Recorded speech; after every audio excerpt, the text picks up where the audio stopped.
Assalamualaikum warahmatullahi wabarakatuh. Waalaikumsalam warahmatullahi wabarakatuh. Subhanallah, alhamdulillah, wa la ilaha illallah, Allahu akbar, wa la hawla wa la quwata illa billahil aliyyil azim. Wa qala Allah ta'ala fil Qur'anil azim.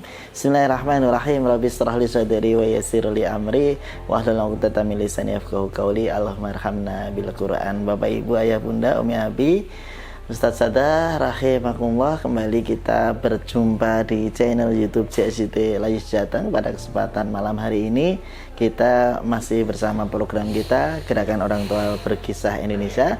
Dan alhamdulillah pada kesempatan malam hari ini kita kedatangan seorang tamu. Beliau adalah Bunda Mimin.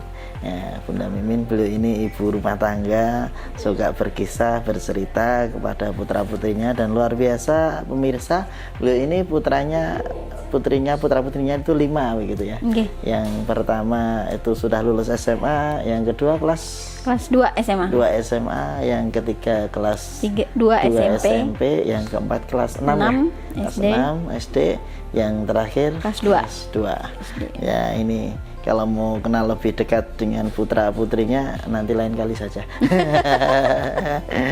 Ya, bagaimana kabarnya Bunda? Alhamdulillah sehat. Sehat, alhamdulillah. Dan mudah-mudahan pemirsa semuanya yang di rumah dimanapun berada juga dalam kondisi sehat walafiat. Walaupun mungkin kalau kita lihat data saat ini yang kena COVID-19 itu terus meningkat. Nah, mudah-mudahan yang saat ini sakit Allah Subhanahu wa taala cepat sembuhkan begitu.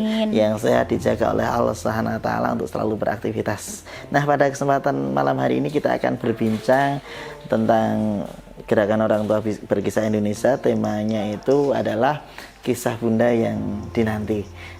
Kisah Bunda yang dinanti. Pendengar, pemirsa CSIT Layis Jateng atau channel YouTube CSIT Layis Jateng, pada kesempatan malam hari ini nanti kita akan kupas satu tema itu, yaitu tentang kisah Bunda yang dinanti. Mungkin 10 menit atau 15 menit ke depan Bunda Mimin bisa memberikan prolognya. Silahkan Bunda. Terima kasih waktunya Ustadz Lili. Assalamualaikum warahmatullahi wabarakatuh. Waalaikumsalam warahmatullahi wabarakatuh. Salam untuk bunda-bunda semua di mana ini? Dimanapun berada. Dimanapun berada. Ya, channel semoga. YouTube kan bisa internasional juga ya. Oh iya. Di Hongkong juga bisa, di Korea juga Masya bisa. Allah ya. Semoga semua sehat, tetap semangat dalam keadaan apapun. Kenalkan, saya Mimin Dewiyanti, seperti yang sudah diceritakan, dikenalkan oleh Ustadz Lili ya. Sebenarnya mungkin lebih banyak nih bunda-bunda yang juga suka berkisah dan suka memberikan atau membacakan buku ya untuk anak-anaknya.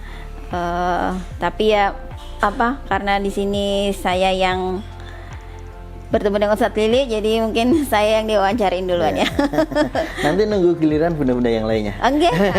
Ya. Jadi kita mungkin akan keliling gitu ya bersama Bunda atau mungkin ayah Anda begitu kan. Masya Allah, iya. Ya. Jadi kegemaran saya berkisah mungkin ya karena dari orang tua, terutama ibu dan nenek saya itu ya berkisah ya, apa saja yang waktu mereka masih kecil atau terutama pada saat mau kita menjelang tidur. Kalau dari nenek saya kebetulan karena kami berasal dari Kalimantan, nenek saya itu suka berkisah tentang si Palui. Palui itu kalau dari Timur Tengah mungkin hampir sama dengan Abu Nawas. Jadi berkisah tentang orang yang cerdik tapi polos gitu ya, lugu. Dan banyak lagi ya kisah-kisah yang umum lah, si kancil, tentang binatang. Jadi ya itu terbawa ya setelah saya punya anak ya, jadi seorang ibu jadi bunda. Dan saya bercerita itu tidak menunggu mereka paham. Jadi sejak kecil ya, bahkan mungkin masih bayi seperti itu ya, sudah mulai saya bacakan cerita-cerita pendek atau kisah-kisah walaupun mereka mungkin tidak paham. Bahkan di dalam kandungan sudah cerita gitu ya. Baca mungkin ya, baca.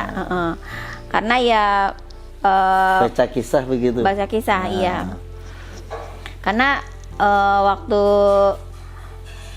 sekitar tahun 90-an itu kan mulai diperkenalkan apa ya, musik klasik ya, yang apa membuat otak janin itu berkembang lebih pesat seperti itu. Jadi kalau misalnya itu kan musik klasik ya, saya mikirnya kita kan punya bacaan Al-Quran gitu ya, kenapa tidak diperdengarkan kisah-kisah yang baik gitu di dalam Al-Quran, dan terutama juga murotalnya kan seperti itu.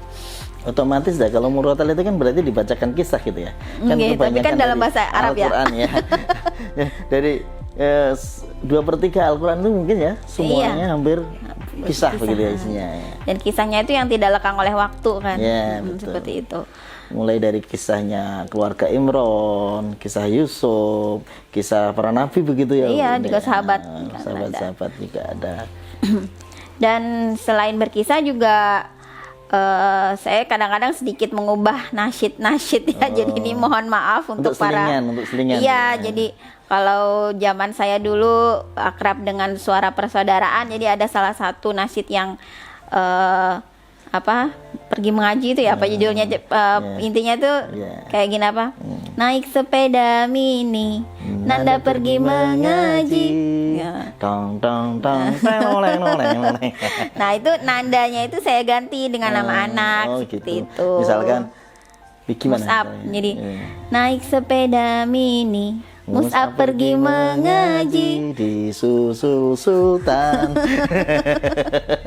Dan ya otomatis kan anak jadi ya punya pemikiran, oh nanti kalau dia sudah bisa naik sepeda dia akan menuju masjid gitu ya, belajar Al-Quran ya. Ya alhamdulillah ya, ini namanya anak-anak sultan jadi ini. Untuk TPA itu mudah seperti itu. Kemudian untuk kisah-kisah ya banyakan memang mengusahakan itu sambil mengenalkan anak-anak itu tentang para sahabat, kemudian para nabi. Kalau sebenarnya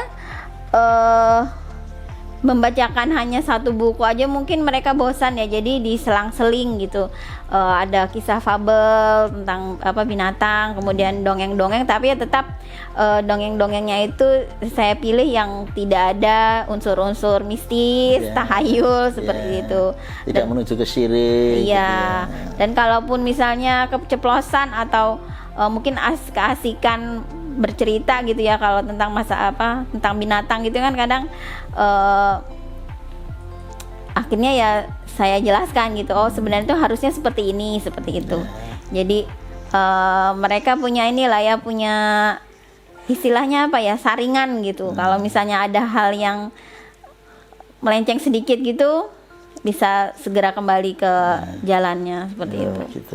On the track gitu ya. Iya, karena susah kan kalau misalnya kita hidup itu tidak bisa, kita inginnya selalu lurus gitu ya, tapi kan kita tidak tahu ya orang-orang di sekitar kita itu kadang belok ke kanan, kadang belok ke kiri, kadang naik, kadang turun gitu ya. Iya, seperti itu. Dan tapi jelas koridornya kalau itu yang penting tidak bertentangan dengan Islam gitu aja ya. Iya. Dan kebetulan juga saya kan suka ini ya, suaranya tuh suka kadang besar, kadang kecil. Jadi gitu. kalau misalnya berkisah tentang binatang gitu, misalnya saya berapa binatang gitu ya udah, misalnya harimau suaranya berat betul. Gimana itu benda? Harimau gimana suaranya? Halo. Kemudian misalnya siput, seperti gitu. itu. Lembut gitu kalau siput ya. Iya. Terus kalau misalnya kalau burung mungkin agak cepat gitu ya. Gimana? Hai kalian. Tapi kenapa kalian di sini seperti itu? Diawali dengan bunyi burung nggak itu? Iya. Gimana itu?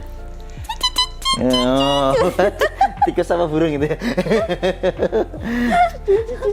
Kalau harimau gimana? Suara harimau.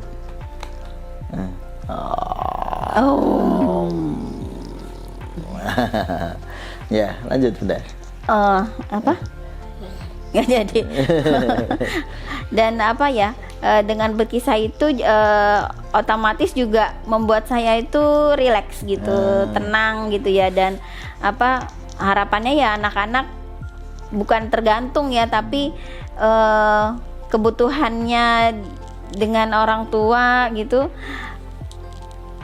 selalu terpupuk seperti itu. Jadi walaupun sudah dewasa juga masih kepengen dekat, kepengen diperhatikan oleh orang tuanya. Harapannya seperti itu, dan insya Allah ya mudah-mudahan tidak sia-sia seperti itu ya apa yang dilakukan dari mereka kecil itu. Jadi ada manfaat besar gitu ya Bunda kalau kita sering berkisah kepada anak, ada kedekatan begitu Bunda. Nggih. Ada bonding begitu. Iya betul. Ada kedekatan, tidak hanya sekedar kedekatan fisik, namun ternyata kedekatan jiwa juga. Apa-apa bunda begitu ya. Iya. Apa-apa bunda. Dan ya alhamdulillah memang beberapa tahun kebelakang itu kan ya sama Allah dikasih rezeki ya untuk mendatangi negara-negara yang notabene itu banyak mengisahkan kalau di sini tentang bagaimana perjuangan Islam, kemudian ke negara ini bagaimana Islam sedang berkembang seperti itu ya, menjadi bahan juga gitu untuk bercerita pada anak-anak. Dengan harapannya ya mereka juga kepingin ke negara itu juga seperti itu. Itu kalau kemarin berarti anak-anak sering ke luar negeri. Belum, kalau anak-anak belum, baru saya sama suami sih. Gitu, cuman setelah dari sana ini di negeri ini ada kisah ini, di negeri ini ada kisah ini. Kalau di banyak kisahnya ya di Arab Saudi ya. Iya. Di Madinah gitu ya. Iya, ada Uhud, ada Gua Thur, ada Masjid Nabawi, ada di sana tempat dulu perang Badar dan sebagainya begitu. Kalau di Indonesia saya kira juga banyak tempat itu ya Bunda ya, yang bisa untuk cerita sama anak-anak. Iya. Misalkan di Demak ada perjuangannya, wali-wali ya. Warawali begitu. Kemudian kalau di Jawa Timur juga banyak ya Bunda ya. Banyak. Mana aja itu Jawa Timur tuh? Di Madura ya. Madura. Ada apa itu di sana Madura? Di Madura itu kental keislamannya itu gitu.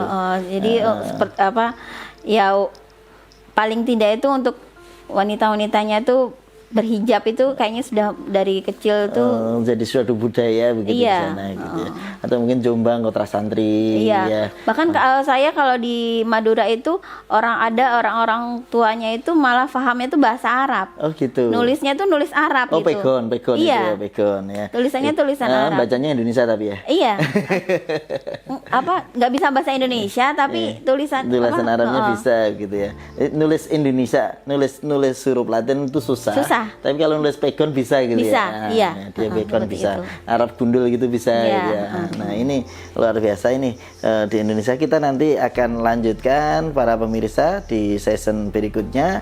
Namun sebelum itu kita lihat yang lewat berikut ini.